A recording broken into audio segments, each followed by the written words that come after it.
Bueno chicos, ¿cómo les va? Este va a ser un video explicativo sobre literatura medieval. ¿Por qué hablamos de literatura medieval? Porque es en este periodo en que la literatura prospera y florece a partir de los cambios culturales y sociales en Europa. El territorio europeo estaba dominado por los romanos, por lo tanto el idioma que se hablaba, el idioma que se había impuesto era el latín. Al perder el dominio del territorio, tras las incesantes invasiones árabes y germánicas, la mezcla de culturas y lenguas por muchos siglos produjo el desplazamiento del latín y así surgieron las nuevas lenguas romances. Es importante este periodo porque hubo muchos siglos de guerras donde surgieron nuevas lenguas, nuevas historias y por lo tanto nuevas formas de escritura. La Edad Media es el periodo histórico que se inicia en el 476 después de Cristo con la caída del Imperio Romano de Occidente y que llega hasta 1453 con la toma de Constantinopla o la caída del Imperio Romano de Oriente. También se le adjudica el fin de la Edad Media al año 1492, año en que se produce la conquista de América. Pero la Edad Media literaria se inicia realmente en el siglo X, con las primeras manifestaciones escritas. Estaban las glosas emilianenses, llamadas así porque pertenecían al monasterio de Milán, y las glosas silenses, pertenecientes al monasterio de Silos. Y finaliza con la publicación de 1499 con la obra de la Celestina. La cosmovisión del mundo medieval era teocéntrica, es decir, Dios era el centro del mundo y de la vida. Había creado y ordenado el universo.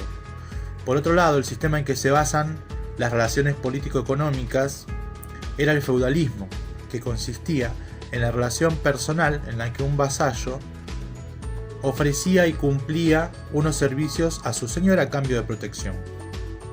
La sociedad estaba dividida en estamentos en modo de pirámide. En la cúspide estaba el rey, que era el representante de los poderes terrenales y divinos. En el segundo escalón se encontraban la nobleza y los señores feudales y los vasallos, dedicados a las tareas de la guerra y la caza. Estos controlaban las tierras del rey y estaban obligados a servir al rey con obediencia y lealtad. También se encontraba el clero, encargado de adoctrinar al pueblo y velar por la conservación y transmisión de la cultura. En el último escalón de la pirámide se encontraba el pueblo llano, dedicado a la agricultura, la ganadería y la artesanía. Estos eran los que pagaban impuestos. A cambio del trabajo, los señores feudales los protegían durante las guerras y les ofrecían un hogar. Esta relación se conoce como el feudalismo o relación de vasallaje. En cuanto a la literatura, esta reflejó a la sociedad y a la mentalidad de ese momento, y se caracterizó porque la mayoría de la gente era analfabeta. De ahí la importancia de los juglares y los clérigos. Ellos eran los encargados de transmitir de forma oral las obras y la religión. A esta característica podemos sumarle el anonimato de las obras, es decir, que no tenían autor, y la finalidad didáctica de temas estéticos y moralizantes cristianos, y el uso de los versos. Es importante también mencionar que en este periodo surgen los géneros literarios, el lírico, el narrativo y el dramático. El género lírico se divide en dos tipos, el culto y el popular.